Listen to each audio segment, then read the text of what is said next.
out the lights, the party's over.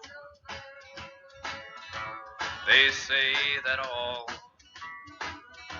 good things must end. Call it a night. The party's over,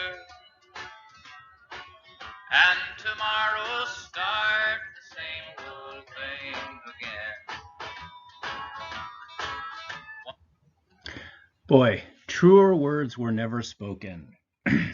Yes, in the immortal words of Willie Nelson, this is the last lecture for AP Gov. Okay, so here, you guys, we are going to finish up with the court.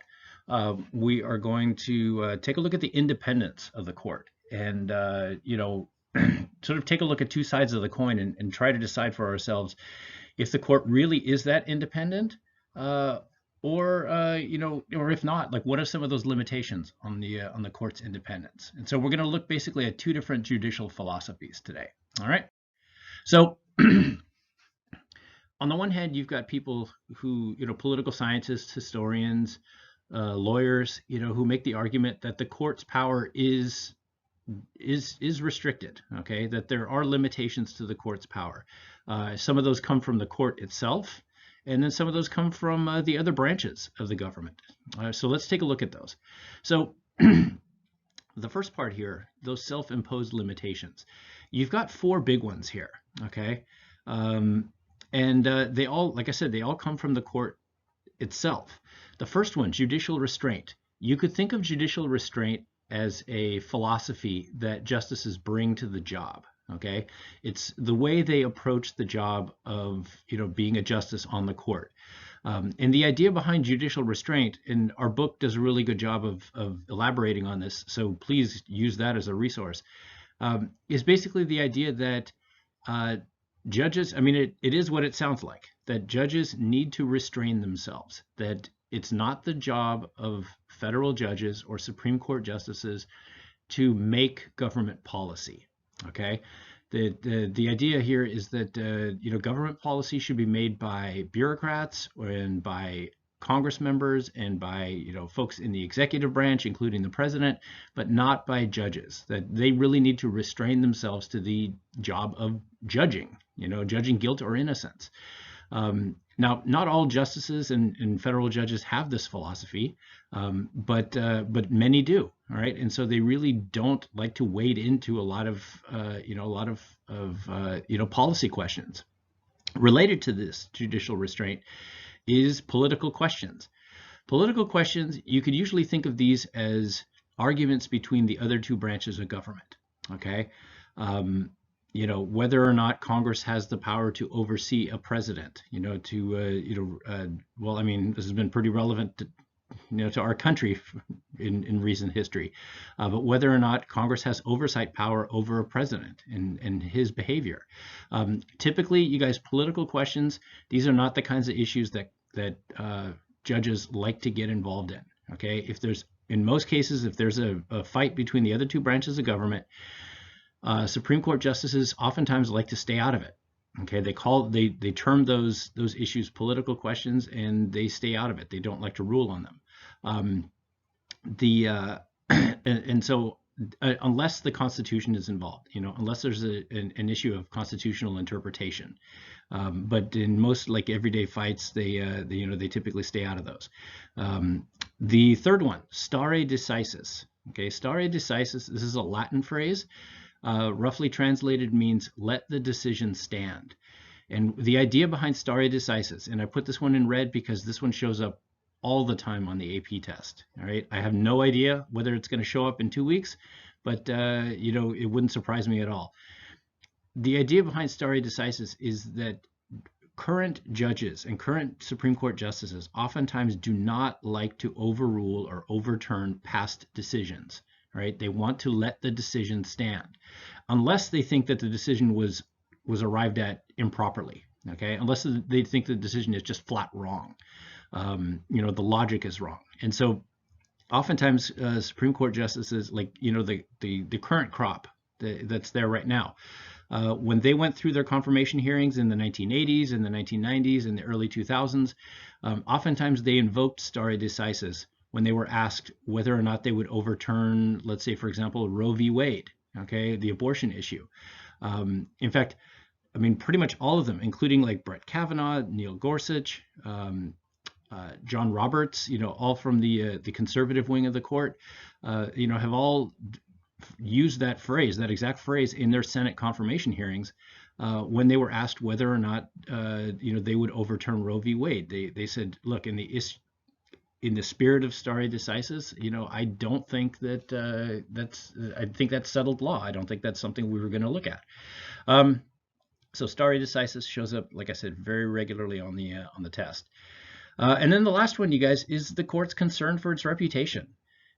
Judges know, or I should say, Supreme Court justices know that if they are continually overruling past decisions, okay, one, that makes for an unstable society, okay, and two, they know that would anger millions of people across the country, both in government and out of government, and they generally believe that would harm their reputation. So oftentimes they don't wade into every single issue out there, okay. So those are all self-imposed. The ones coming from outside the court, both of these basically stem from Federalist 78. Federalist 78, this is one of those foundational documents that may well show up on the test. And the idea behind Federalist 78, written by Alexander Hamilton, there you see him right there, or at least a version of him, is basically the idea that the way they structured the federal court and the Supreme Court, that of the three branches, it would be the least dangerous branch, okay, meaning it would have the least power. Two examples here of this. So Congress passes a law, okay, and eventually that law winds up in front of the Supreme Court, okay? So the court is trying to determine the constitutionality of that law using its judicial review powers, okay? So let's say the court strikes down a law. Fantastic, okay? The court has exercised its power. But Congress always has the option of going back and just tweaking that law and repassing it again, okay? Getting rid of those portions of the law that the court didn't like and replacing them with more acceptable ones. So Congress has a way of it doesn't happen very often, but Congress has the power or the opportunity to sidestep the court, I suppose you could say, or circumvent them. The president has other powers. Remember, the president is in charge of the executive branch. He executes the law.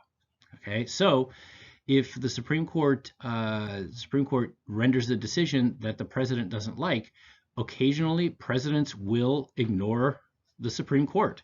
Okay, and state governments do this as well. I mean, the most famous or the most infamous version of this or example of this is Brown versus Board.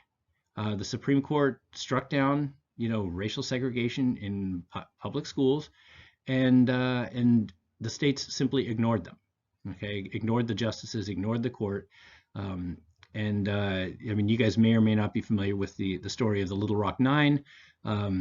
If not, you should look it up. There are a ton of really cool documentaries on YouTube, one of which that we probably would have watched in class had we still been together. But in any case, if the states or the president ignore the court, what option does the court have? Again, like I said this a couple of days ago, the Supreme Court is 9 elderly folks with really strong opinions, okay? They have no way to enforce their own decisions. And so oftentimes that serves as a limitation on their power, all right? If the president or other executive branches at the state level refuse to enforce the court's decision. All right, on the other hand, the other side of the coin here is the argument that the Supreme Court is actually the most independent branch of government that we have. And part of this stems from the nature of federal judges and Supreme Court justices. And what I mean by this is something I talked about a few days ago, is the idea that judges and Supreme Court justices are not elected and they serve a lifetime appointment. Okay, they have the freedom to rule the way they want. Okay, the way they think is correct. They've got that independence. They can't be punished by reducing their salaries. They can't be punished by, being, kicked off the court.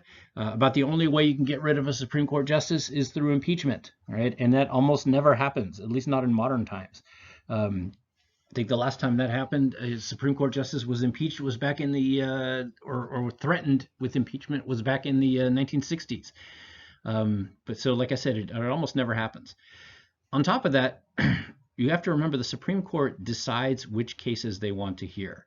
Okay, if there's an issue that they don't want to deal with, they don't want to address, or that the supermajority on the court, if you can't get at least 4 justices on the court agreeing to hear a case, that case or that issue gets ignored. Okay, and that is a form of independence. When you choose not to rule on a case, that is you exercising your power. On the last slide, we talked about judicial restraint. Okay, so here we go. Let's see. Will it go back? No, it won't let me go back. All right. So on the other hand, last slide we talked about judicial restraint. Here, the other side of that, or the opposite philosophy is known as judicial activism. Okay. Judicial activism is the idea that federal judges and Supreme Court justices, they decide. Okay, they decide, what the Constitution ultimately says. Back in 1896, Plessy v. Ferguson, that was the whole notion of separate but equal. That was the Supreme Court at that time saying this is constitutional, but it doesn't have to be that way. 60 years later, in the mid 1950s, we get Brown v. Board as the most famous example of this, where a future selection or a future collection of justices say, no, that was decided wrongly, and we're going to go back and we are going to correct that. So, that activism, not all justices and not all judges have that. If you guys look through this section again in the textbook, be careful.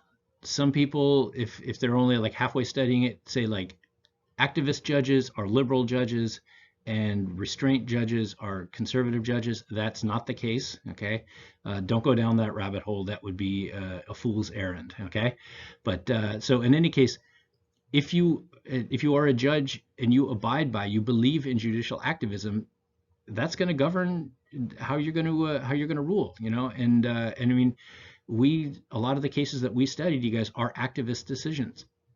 2010, Citizens United.